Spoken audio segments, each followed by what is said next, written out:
Hi guys, in today's video I'm going to show you how you can turn off restricted mode on YouTube. This is the function where YouTube simply not allowing you to see a particular content, could be mature content, could be dangerous content. So let me show you how you can actually turn off this function. Let's launch the YouTube app first. Then click on the lower right corner at your small profile picture. Then click on the upper right where you see the gear icon.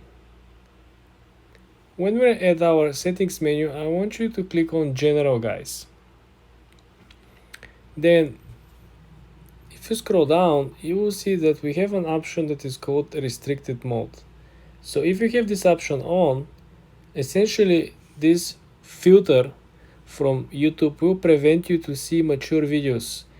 But they also want to let you know that there is no filter that is 100% accurate.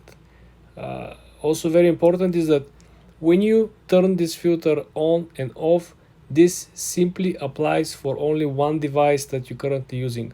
So this means that even if you have multiple devices currently logged into this account, laptop, tablet, desktop, now we have to go and do the same process on each of the devices, simply because this prevents one device with the filter. It's not a uniform solution for all of them simultaneously. For more tips like this, guys, subscribe and like this video.